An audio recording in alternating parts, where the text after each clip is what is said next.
Hi, today I'm going to talk how to start running when you're overweight. Now, this comes up a lot. Comes up more in my hairdressing salon actually, weirdly, because a lot of my clients know I run, and the conversation again and again is, oh, I'd love to do more running, or I used to run, or I'd like to start running. I'm overweight and I don't know where to start.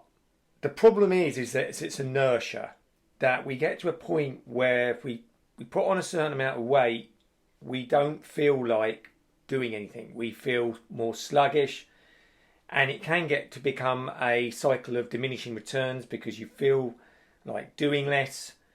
So you do less and then you eat more and then you put weight on. So when you want to start looking at running and you've got extra weight, you've got to be smart about it, because I don't know how overweight you are, obviously. So there's going to be degrees. So I'm going to take a middle line with this, and then you're going to have to kind of work out where you are on this. The first thing is, do not start running straight away. Your body, one, won't be ready for it. Two, you're putting more weight on things like your knees and your feet and your hips, and you're more likely to find that you're going to get injured, and then that's going to be a setback. And it's not just a setback physically, it's a setback mentally. You want to give yourself little victories. So the first tip is, if you want to do something about this, start walking. Now, for you guys out there, I know ego's a big thing. You might be thinking, I don't want to walk, I want to run. Well, let me tell you, I've got so many stories of people, and a lot of them aren't even overweight, where they want to run. I tell them, just go to the nearest lamppost, put your running stuff on, go to the nearest lamppost, walk, run to there, come back. Just get into the habit. And sorry guys, but it's mainly men. Oh no, I'm going to go off for a long run, and that's the last long run they ever do, because it's so hideous. So I can't stress enough, start small.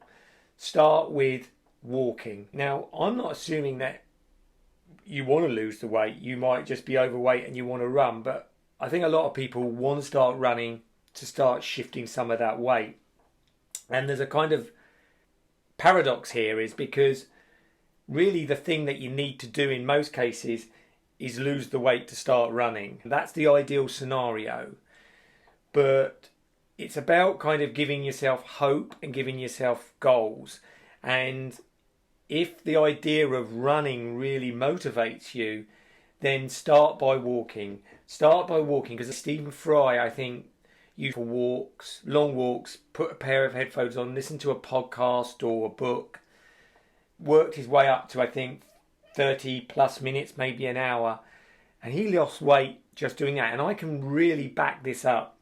I've never needed to personally lose weight, but what I can tell you is I walk to work most mornings, and it's about a 3.5 mile walk, and I find is one of the best things that keeps my endurance in the right place for my running, weirdly enough. So walking is not to be underestimated. It gets your body starting to be attuned to the movement. It makes you feel good. You're getting out, doing something.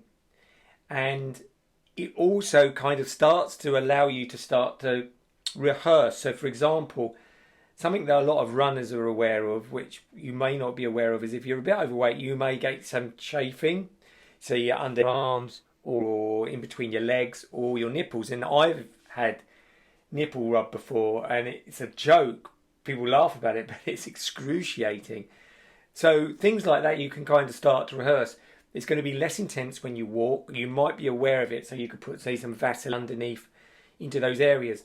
So the walking is tremendous rehearsal for the running. So you start to get ideas. You start to get a feel for the sort of things that you want to wear on your feet, which we will come to in a moment. So things like that. Once you can comfortably walk for, say, 30 minutes, 45 minutes, then you can start to perhaps introduce a little bit of running.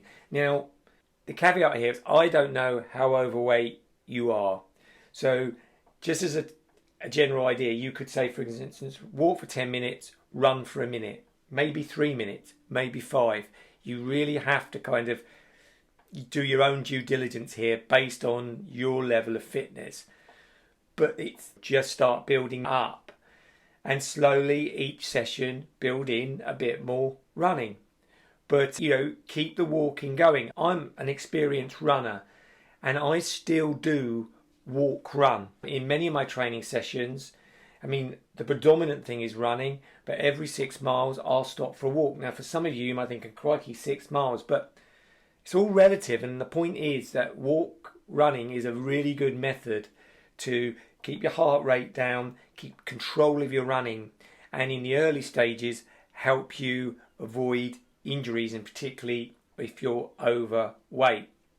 Because, like I said, the real perfect world is that you lose a good amount of weight before you start running. But I think the most important thing for anybody that's overweight is to have hope and to be doing something. I will say that if you want to start running when you're overweight, this isn't a quick fix to lose weight, but it can be a turning of the ship. You've been heading off in a certain direction, like a ship, you can start to turn in a new direction. So I see it as a more mid-term, long-term kind of solution, and also the mental well-being that you can get from something like walk running. We've all heard of runner's high. I'm not selling you the idea that you'll feel that straight away, because you may not, but it will get you out the house, it will get you moving.